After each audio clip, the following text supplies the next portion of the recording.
Well, hello everyone. Oh, I'm supposed to do this. Is that what Brent does every time? No, Mr. that's Pointy, mine. pointy, You can't point. ask my signature move. You can't do that. All right, I apologize for trying to steal it. Welcome to Twins Talk Tech. I'm Bryce. That's Brent, and today we're going to talk about tech. Tech should be. I should enunciate tech, not mumble during the podcast. Anyway, Probably mumble. Guaranteed. So, with our homes the way they are, I think, Brent, you're a cord cutter, right? You don't have cable or dish? Yes. All right, we are too, or as well. We have been that way for many, many moons. And we besides missing sports, for the most part, we enjoy it. Now, I have mostly Apple stuff. I do have a Roku Ultra that for $60, it's pretty good. But other than that, because I got it on sale and it's last year's model. But you have the Fire Stick from Amazon, is that correct? That's the newest thing. Yes, we have some Roku 3 models. That's the one I believe before the Ultra that you have. Okay. It does not do 4K, which doesn't matter to us, but us being myself and my family. But we have the Fire Stick. That's what we use on our primary television now. We have the Roku devices. I say devices because we have 2 of the Roku 3 devices and 1 Roku stick. I think I got that on sale for $15 or so a few years ago, and we had a TV that would benefit from some access, so I decided to toss that on there for that little amount of money. So that's what we use currently. How many TVs or TV-esque devices do you have? More than we should have. I'm not here to judge you. I'm just curious. You probably will, and others will too. But that's fine. They should at this point. I have 1, 2, 3, 4. I feel like there's more than that. Wow. Well, I mean, even 4 is a good number. 1 per person. Yeah, yeah, that's about right. So I still feel like there's more than that, but maybe there is 5 technically because I use the TV as my computer monitor, but I don't use it as a television. Oh, okay. So, is one of the Roku devices or Fire Stick plugged into that one? No, it does. It's a smart television, so it has the Roku built in actually, but I don't use that. So I could, I guess, but I don't. Yeah. And I was going to say it's in the bedroom. I could use that instead of the TV that's in the bedroom for the TV for the bedroom. But yeah. It's kind of dumb. Oh well. It's your life. What are you gonna do? But anyway, so the reason why we kind of bring it up is new to my family is the Roku stick. I said this because it's 4K. I think you said Fire Stick. The wording. Fire Stick is what I meant to say. Yeah. We do have the Roku stick. Right. Fire Stick 4K. I call it that because that is what it's called. There is another just plain old Fire Stick. What are you holding on to? You about to fall over? Okay. No, it's just on the counter over here. I'm getting comfy. Yeah. You should be able to see that, but they won't be able to see it. Well, they can now because I brought it to their attention. Right.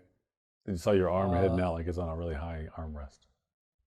No. It wasn't even bent, but what were we talking about? Some type of television? Some sort of stick. So the reason why I purchased it, one, I think it's normally $50 or so, and I bought it on sale. It was on for $25 or $24, whatever, and then I had like $6 or $7 worth of credit hanging out on Amazon somewhere. So I got it again in the teens for something that is usually $50 or so. So I didn't buy it just because of that, but because we are AT&T mobile users. Okay. The plan that we have has ATT Watch TV. So what that is basically live television. Does not have the locals.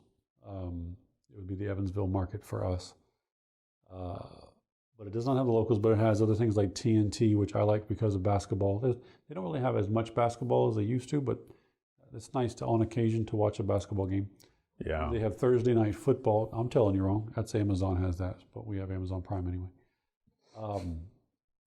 But they have a lot of those types of channels. HGTV, Sundance. Sundance? I don't know. I think they have Sundance. Anyway, so that type of television that you would, those extra channels you would normally get on a cable package. Okay. We just have that with our AT&T plan. The Right. current AT&T plan, that's the same level as mine, by the way, does not any longer have that because they've moved into this 5G garbage that nobody's going to benefit from because where we live, 5G won't be here for 10 years, probably. I'm Now- exaggerating it, except for unless you're on T-Mobile, I guess. How does that correlate to the Fire Stick?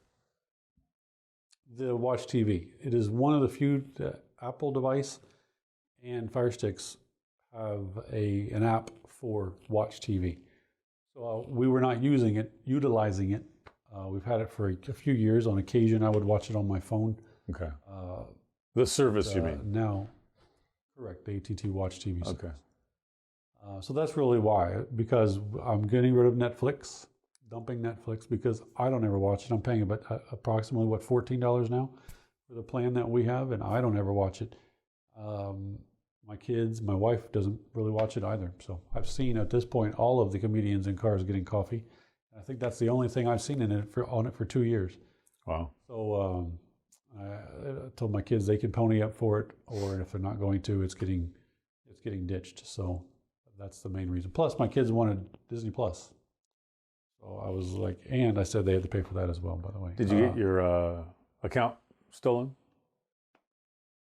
No, I did not. Not yet, anyway. I don't know. Well, I haven't give it seen time. any issue with it yet. Oh, that's good. Okay. Because apparently within the first week, anybody who had signed up that early, gotta love it. And you think a company? It was in the first.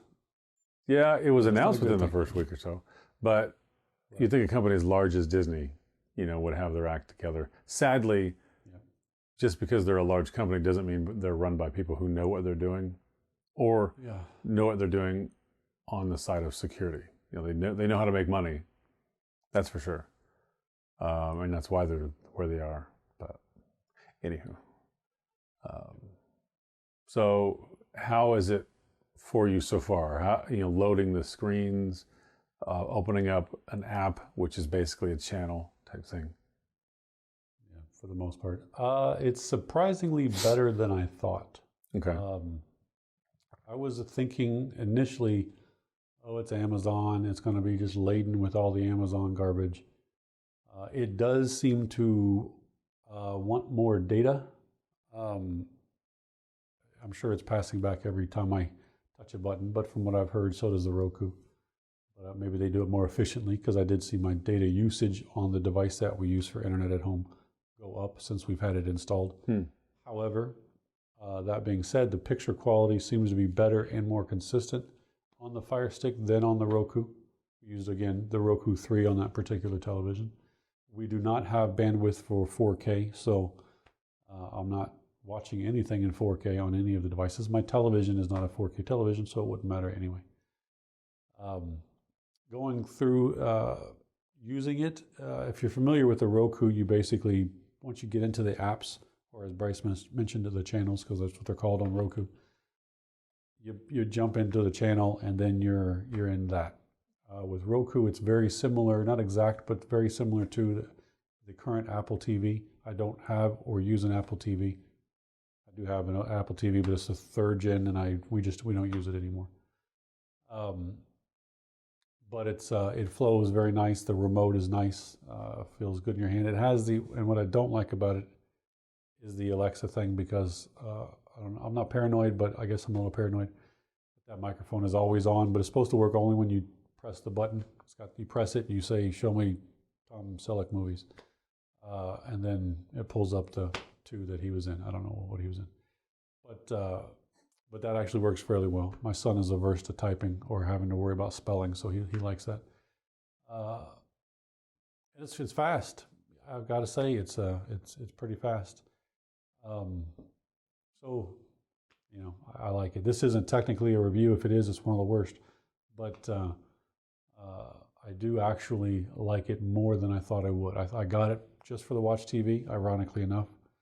We rarely watch that. My wife does more than anything else because of HGTV. But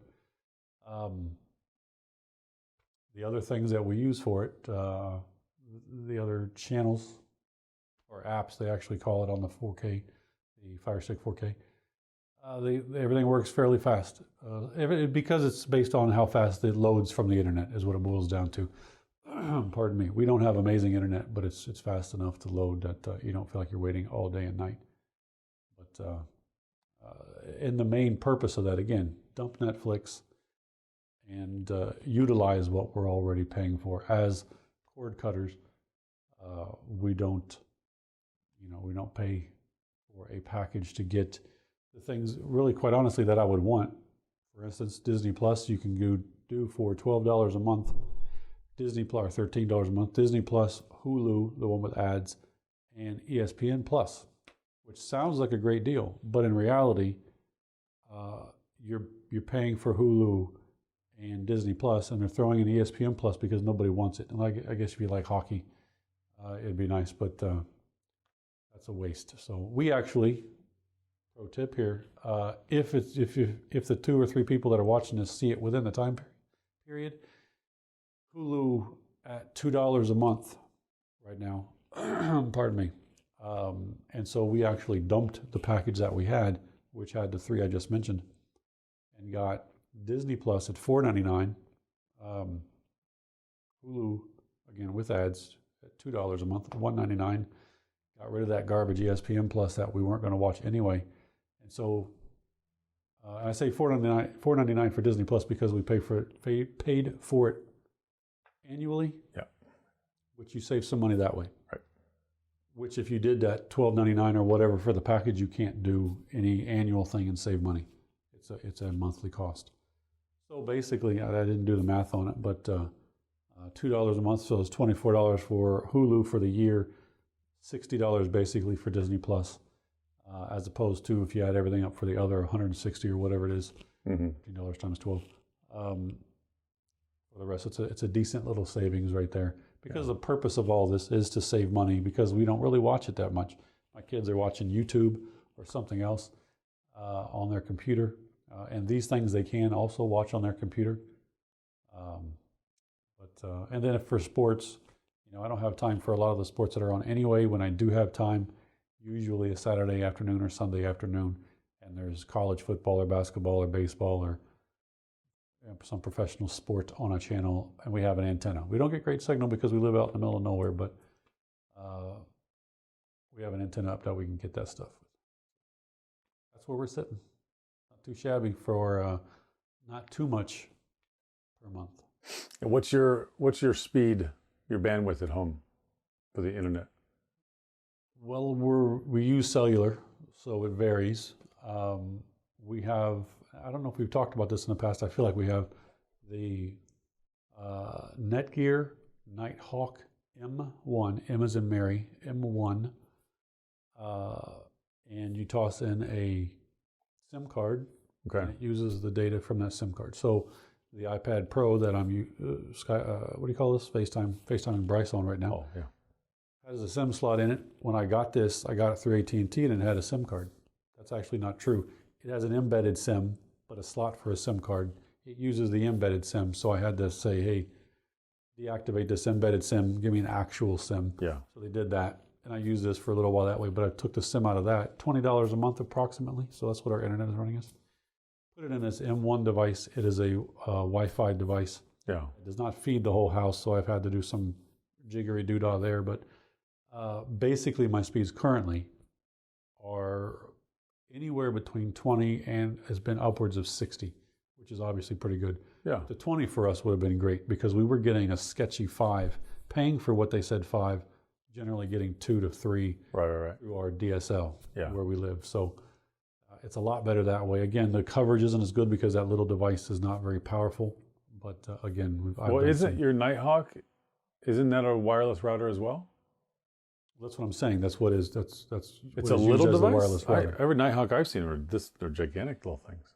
Yeah, but the M1 is about the size of about the 3rd gen Apple TV. So take your Apple TV and cut that dude in half, thickness wise. Okay. That's about approximately the size of this M1. Well, if you have cables run, the actual size, but okay, if you have cables run in the house, data cables, then I can send you a couple things to widen your wireless spectrum, if that's something we you're have interested in. Right. What I've tried to do initially was take that, turn off the Wi-Fi in that, and use a wireless router. Pardon me. That didn't work because the one that I have is locked to AT&T, and from what I've gathered on the internet, the ones that are locked to AT&T, they don't want you using some other device. They basically want you using it as just like a hotspot. But there's an Ethernet port, and you can go out of the Ethernet port so long as, in my use, this is true. I've read on some forums that other people have got it working in other ways. As long as it goes into a hub or an unmanaged switch of some sort, and then from there to a wireless port. Because I have a Cisco. Who bought Cisco, or did Cisco buy somebody Linksys? Is that who it was? But it's branded Cisco wireless. What's that? So they Netgear? No, it's not Netgear, because I actually have Netgear devices as well. Yeah. It's whatever we have. It's labeled Cisco. Wireless router / 4-port hub in the back switch. And it works fine. I have a cable that I've got to going to the bedroom, which is the farthest room away from this M1, and that extends that range because my wife and I are the only ones that are in that far away. My kids are basically living room, and their bedrooms and so on are right there close by the area of that bedroom. So it reaches for them, but not for us. So I really ran it over there. Plus, when I'm working from home, my computers and so on, I had to buy a USB Wi-Fi. It's not really an extender, but it's an antenna. It's got, let's call it a 7 or so inch antenna on it. That was the only thing that was strong enough to grab that signal, and it was still a little sketchy even with that. We live in an old home, metal roof. There's all kinds of who knows what's in between the various walls. Wood walls with drywall put on top, because it's, again, 1800s old house, not just an old house, old house. So getting wireless through there, especially 5G, because I wanted the speed benefit to 5G, not cellular 5G, but 5 gigahertz spectrum. Yeah. I wanted that benefit. So getting that into the bedroom, I ran an Ethernet cable over there into that Cisco hub, and that seems to be working fine. So that's how we get it into the bedroom. Oh, cool. And I go wired now into my computer, which is super nice, because the wireless was, like I said, was kind of sketchy. Yeah. Trying to work from home, it would drop a couple times, and I'd have to reconnect, and I had to take my laptop, walk into the kitchen, reconnect to the Wi-Fi closer, and then once it connected, walk back into the bedroom, and it would generally maintain for a little bit, but it was just a pain in the tail. So yeah, wired is usually still. I always recommend people go wired if they can. I ran the wires under my house. Helps when you have a raised foundation, so I can crawl under there. And I'm going to add Wi-Fi to this side, but being that we're in such a small house, I mean, we get pretty good signal everywhere. So I have these extra access points that I purchased that I don't use now because I don't really need to. I was thinking of putting like 3 in because of my old houses I had to, but this is apparently a Wi-Fi friendly house, so I can't complain. All right, well, that should wrap us up for today. IPTV related conversation. All Brent this time. I almost fell asleep a couple times, but besides that, it was riveting. Breath, I don't know. Yeah, I'm gonna have to get a Gatorade and probably take a nap. You look a little tired. Some Red Bull for the ride home. Maybe. So if I remember, I probably won't. We'll talk about the Roku that I have. It's brand new to the house. Just over a week, maybe just over a week. I don't love it, but I don't love the Apple TV or the Fire stuff either. It's usually the interfaces that are terrible. I don't like the fact that, like you're saying, they just simply they suck all the data out of it and send it back to the mothership, and then of course what they call security or family features or parental stuff. It's just everything's lacking to a degree that is just sad. You know, I don't want one of those things where I can set it and then walk away and be happy, because I don't think I will, and they don't exist. But I mean, come on, put some effort in. But anyways, maybe we can gab about that next week. Episode 69, Twins Talk Tech. Thanks for listening. Thanks for watching. Thanks for doing whatever you did. And we'll talk to you guys later. Ciao. See ya.